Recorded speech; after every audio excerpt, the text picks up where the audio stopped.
ഞാൻ തയ്ക്കാരാണ് താമസം. അപ്പം ബെല്ലടിച്ചിട്ട് പോയാൽ അത്ര അടുത്തായിരുന്നു മോഡൽ സ്കൂൾ. അപ്പോൾ അങ്ങനെ അടുത്ത് കോളേജിൽ എപ്പോഴും നടന്ന് തന്നെ പോകാനുള്ള അടുപ്പമുണ്ടായിരുന്നു. പക്ഷേ എൻ്റെ വീടിൻ്റെ അടുത്തൊരു ആംഗ്ലോ ഇന്ത്യൻ ഫാമിലി വന്നു. അതിലൊരു പെൺകുട്ടിയെ എനിക്ക് അങ്ങ് ഇഷ്ടപ്പെട്ടു. അപ്പോൾ അവർ ഇങ്ങനെ ബാക്കിൽ വരുമോ, അവർ ബസ് കയറുന്നത് സെൻറ്റ് ജോസഫ് സ്കൂളില്ലേ, ജനറൽ ഹോസ്പിറ്റൽ ജംഗ്ഷനായിരുന്നു. അപ്പോൾ അതുവരെ സൈക്കിൾ വരുമെന്ന് ചോദിക്കും. അപ്പോൾ ഒരു സൈക്കിൾ വാടക എടുത്തിട്ട് പുറകെ പോയി എനിക്ക് ടൈം അഡ്ജസ്റ്റ് ചെയ്യാൻ ഇടയ്ക്ക് ചെയിനൊക്കെ അഡ്ജസ്റ്റ് ചെയ്ത് ഈ ബസ്സിൻ്റെ കൂടെ ഈ ബസ്സിലവരെ കയറ്റി വിടാൻ ബസ്സിൻ്റെ ബാക്കിലൊക്കെ പോയി അവിടെ ചെന്ന് ഇവർ നടന്നാണ് പോണത്. അവിടെ നിന്നാണ് ഇവർക്ക് ബസ് ശംഖുമുഖത്ത് സ്കൂളിലേക്ക്.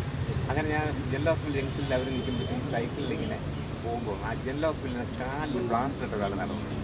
ഞാൻ ഈ സൈക്കിളുണ്ടെന്ന കാലിൽ അയാൾ ആ വേദന സഹിക്കാൻ വേദന ഈ പെണ്ണുങ്ങളുടെ പോയി എന്നെ കൊടുത്തു കവാല കുട്ടിക്ക് അടിച്ചതും വരഞ്ഞതും ഞാൻ സഹിച്ചു.